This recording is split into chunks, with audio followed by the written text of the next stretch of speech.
Okay, so we ended last time with this slide. I just wanted to briefly go over it and make sure we understood exactly what was talking about in this slide. Now, the question here is saying, what happens when the data doesn't support the alternative? So just remember that whenever you are doing a test of significance, here's the order. First thing that you're going to do is you're going to write the null and alternative hypothesis. So you're going to take a look at the population and you're going to say, hey, wait a second, I actually think it's different than this. And I actually think the mean number of iPhones that students own in Fairfax County is actually less than 2.3 cell phones per household. Okay, so you pick the direction of the alternative, less than 2.3 iPhones, more than 2.3 iPhones, before you even collect the data and before you even run the test. Now, what this is saying here is if the data doesn't support the alternative, so you say that okay, we think that the average number of cell phones in Fairfax County per household is 2.3, on average 2.3. You think it's less than 2.3, so that's how you write the alternative. After you write the alternative, that's when you collect your data. So you take a sample, you take a look at that sample and you're like, hey, wait a second, this actually says 5 cell phones. My data gives me the fact that I have 5 cell phones. That's the opposite direction of the alternative. I thought it was actually less than 2.3 and the data that I collect turns out to be more than 2.3. So when you get something that's like in the complete opposite direction of the alternative, you don't even really need to run the test, okay? Because you know that when you run the test, you're going to fail to reject the null because you don't even have evidence in the direction of the alternative that you're actually looking at. Okay, so just be careful of that. And also remember that if you fail, when you're doing a test of significance, you always fail to reject the null, you never accept it. And honestly, I've only ever seen this happen once or twice. So just so that you're sort of aware of it when you're taking a look at your data. Okay, so let's actually go through what exactly a one sample z-test for proportion looks like. We've gone over all the steps, and basically there are 7 steps that you need to make sure you remember. So if you just remember 7, then hopefully you remember that there's 7 things you need to fill in. But it's basically the same thing as our state plan do conclude process. So remember, we're stating what hypothesis do you want to test and at what significance level. So you're pretending like that reader that you're handing this to knows nothing about what test you're doing. So you want to make sure you tell them what you're testing, what's the significance level, and then choose the plan is choosing your correct inference method. You want to state the name of the test. So tell me what test you're going to use to see if the number of cell phones in Fairfax County is actually less than 2.3 per household. Then you're always checking your conditions, because remember, this test is based on a normal curve. If you don't prove that it's a normal curve, then basically your test is meaningless. So you want to make sure that you check the conditions, perform the calculations, that's computing your test statistic. That's the same thing as finding your P or your z-score. And then the p-values, remember, that's the probability of finding that specific z-score or more extreme in the direction of the alternative. And then conclusion, that's when you're going to use that template, making a decision about the hypothesis. We reject, we fail to reject the null. All right, so let's just take a look at an example. So remember our basketball player, he claimed that he claimed that he could make 80% of his free throws, but in one sample, he only made 32. So his sample proportion of shots was 32 out of 50 or 0.64. We looked at that and we thought that he wasn't quite that good, and then we got a sample and we're like, hey, that kind of supports what I'm saying. It's actually much lower than he claimed. So we want to run a test to see, hey, does this actually give us evidence that he's not as good as he say it is at the 5% significance level? So let's just go through those 7 steps. 1, we're checking to see if there's convincing evidence that our basketball player actually makes less than 80% of his free throw shots at the 5% significance level. That's basically telling your reader what you're doing and the significance level. Hey, what are we actually testing? And then state the name of the test. We're planning to use a one sample z-test for proportions if conditions are met. So we can't use the z-test obviously if it's not normal, because the z-scores are based on the normal conditions.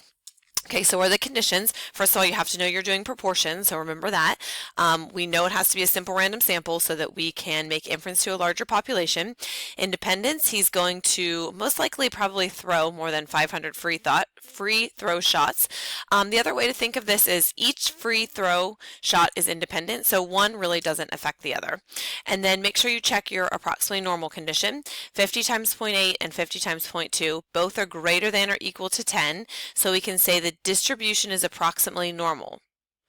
Okay, and just remember that when you're proving that this is normal, this is the population that you're proving, not the sample, because we're not just looking at the sample, we're looking at the proportion. All right, here's my null and alternative. Null is always equal to, hey, he thinks he does 80%. Alternative is, we don't think he's quite as good. Less than, notice how that's in terms of p, not p hat, and this is always in terms of the population, not the sample, because you write the null and alternative and you decide what you're doing before you even take that sample. Okay, notice how P is defined. P is the true proportion of free throw shots that have been made. All right, so let's get into the nitty gritty. All right, nitty gritty. Number one, this is just giving you your statistics because so that the person, instead of going through and reading the problem, they have them all right there in front of them. It's really easy to see. Our N value, where did our P hat or 64 come from? 32 out of 50 shots that we did in our simulation. And our critical Z-score. Remember, your critical Z-score comes from the fact that you have an alpha level of 5%. So here's 95% of the time here where we're failing to reject the null, 5% of the time where we're rejecting it, and we want to know what's this critical Z-score right here with the area 5% to the left of it. That's negative 1.64. We know the mean of the population is the same as the mean of my sampling distribution is the same as the mean of the population, which is 0.8. And remember to show those standard deviation calculations. Okay, same thing that you did in sampling proportions. Now, this is where students often just forget these steps. So you want to make sure that you're telling the reader exactly what proportions that you're checking. We're checking to see what is the probability that our specific proportion is less than 0.64. So what's the probability that we get a sample as extreme as ours or more extreme in the direction of the alternative? So the direction of the alternative says less than 0.8, so less than 0.64. So our test statistic is just your Z-score. How far away, 0.64, is it from the mean of 0.8 divided by your standard deviation?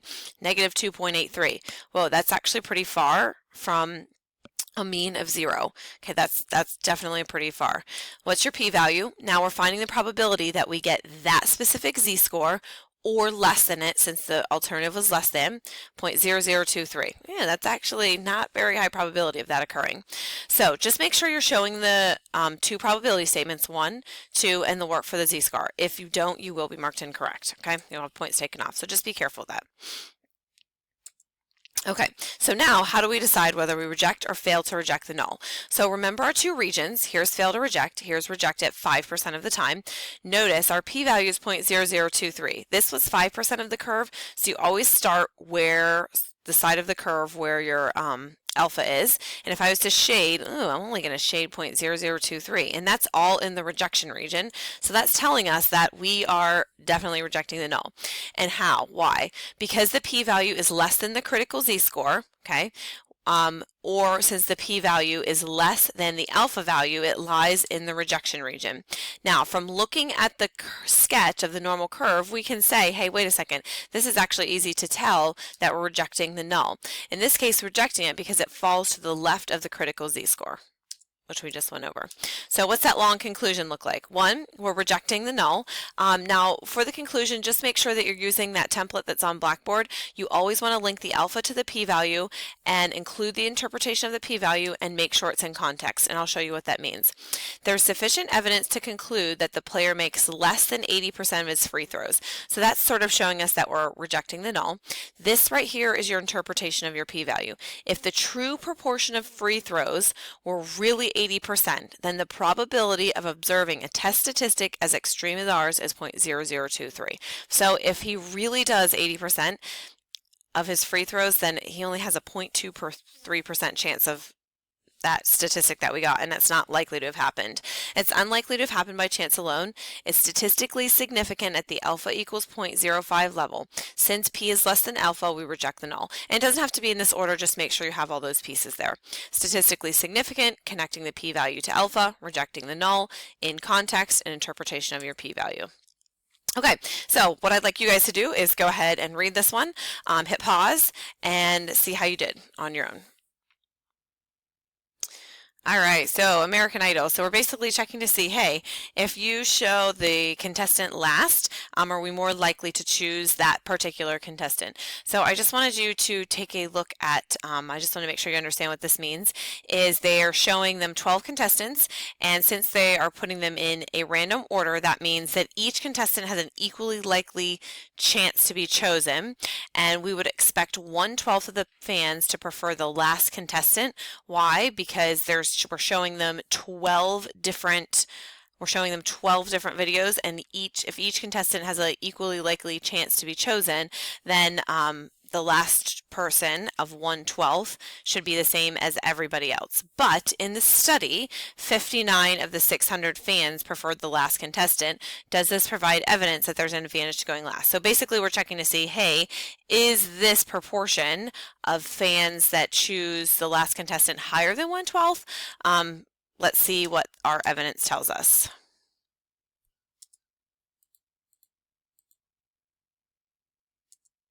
All right, so our state portion, remember this is just basically telling the reader what you're doing.